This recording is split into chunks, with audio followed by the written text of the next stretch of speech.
જોશથી બોલ. નમસ્કાર, મારું નામ પરમાર કોમલ છે અને મારું નામ પરમાર વિનેતા.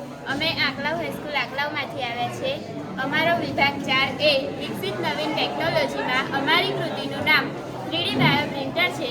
આજના સમયમાં ઘણા લોકોને કિડની, લીવર, ત્વચા વગેરે જેવા અંગોની જરૂર પડે છે, પરંતુ ડોનર ન મળતા ઘણી જ મુશ્કેલી પડે છે અને ડોનર મળી જાય તો પણ દર્દીનું શરીર એ અંગનો અસ્વીકાર કરે તો ઘણી જ મુશ્કેલી પડે છે. આના નિવારણ સ્વરૂપે આજે અમે અમારો પ્રોજેક્ટ 3D બાયો પ્રિન્ટર તમારી સમક્ષ રજૂ કર્યો છે. અમારા પ્રોજેક્ટના કેટલાક તબક્કા છે. તેમાં પ્રથમ તબક્કો છે 3D ડિઝાઇન બનાવવી. 3D ડિઝાઇન બનાવવા માટે સીટી સ્કેન કે MRIની મદદથી કોમ્પ્યુટર પર દર્દીના ડિફેક્ટેડ અંગનું 3D મોડેલ તૈયાર કરવામાં આવે છે. ત્યાર પછી બીજો તબક્કો છે સેમ્પલ કલેક્શન. આ સેમ્પલ કલેક્ટર ચેમ્બર છે કે જેમાં દર્દીના પોતાના જ કોષોનું સેમ્પલ લઈને અહીં એકત્રિત કરવામાં આવે છે.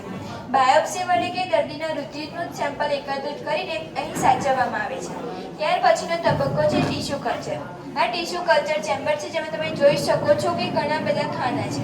હવે દર્દીમાં જે અંગ દાખલ કરવાનું છે તે અંગ બનાવવા માટે તેમાં સમાવિષ્ટ બધી જ પેશીના દરેક કોષોનું ટીશ્યુ કલ્ચર કરવામાં આવે છે.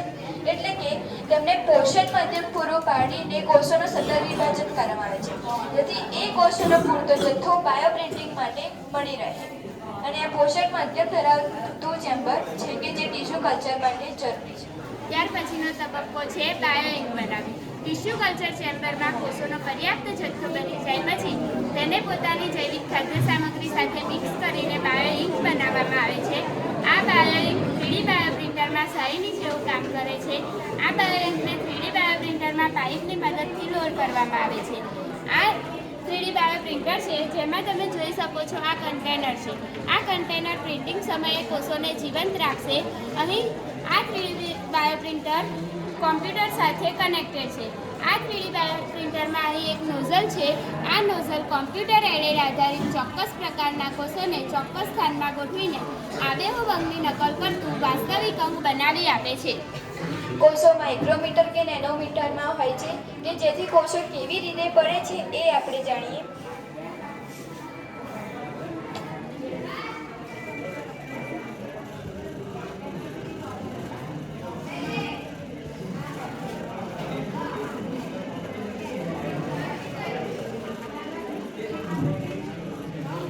ત્યાર પછી અમારા પ્રોજેક્ટની કેટલીક ઉપયોગિતા છે. દર્દીના શરીરમાં કોઈ અંગ કાર્યરત ના રહે તો 3D બાયો પ્રિન્ટર વડે જે તે અંગ તૈયાર કરી દર્દીને પૂરું પાડી શકાય છે. રોગ કઈ રીતે વિકસે છે અને કઈ રીતે આગળ વધે છે તે જાણવા માટે અસરકારક અંગ તરીકે પૂરું પાડી શકાય છે. નવી દવા અને નવી સારવારની અસરકતા માટે જીવંત મોડેલ અંગ પૂરું પાડી શકાય છે. Thank you.